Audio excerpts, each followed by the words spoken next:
முறுமுறுப்பான உருளைக்கிழங்கு பக்கோடா. இந்த பக்கோடா ரெசிபி குழந்தைங்களிருந்து பெரியவங்க வரை விரும்பி சாப்பிடுவாங்க. டேஸ்ட் வந்து அட்டகாசமாக இருக்கும். இந்த ரெசிபி எப்படி செய்யலாம்னு பார்க்கலாமா?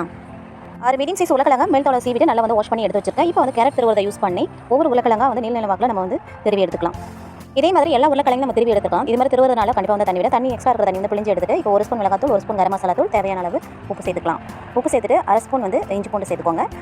1 ஸ்பூன் கார்ன்ஃப்ளவர் பவுடரும் 1 ஸ்பூன் வந்து மைதாவும் சேர்த்து நல்லா கலந்து கொடுத்துக்கலாம்.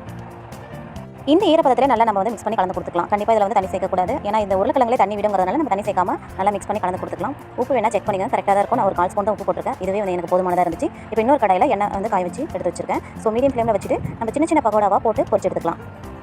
இந்த பக்கோடாவை மீடியம் ஃப்ளேமில் வச்சு பொரிச்சு எடுங்க. அப்போ தான் வந்து கிழங்கு நல்லா வந்து வெந்து வரும், நல்லா கிறிஸ்பியாக இருக்கும். இதே மாதிரி எல்லா பக்கோடாவும் நம்ம வந்து பொரிச்சு எடுத்து வச்சுக்கலாம். இப்போ நம்மளுக்கு வந்து சூப்பரான உருளைக்கிழங்கு பக்கோடா ரெடி ஆயிடுச்சுங்க. இந்த பக்கோடா ரெசிபி கண்டிப்பாக மிஸ் பண்ணாமல் வந்து ட்ரை பண்ணி பாருங்கள். டேஸ்ட் வேறு லெவலில் இருக்குங்க. நம்ம வந்து சாதத்தோட வச்சு சாப்பிடலாம். ஈவினிங் ஸ்நாக்ஸாக கூட செஞ்சு கொடுக்கலாங்க. டேஸ்ட் சூப்பராக இருக்குங்க. ஸோ என்னோட சேனலுக்கு சப்போர்ட் பண்ணுங்க.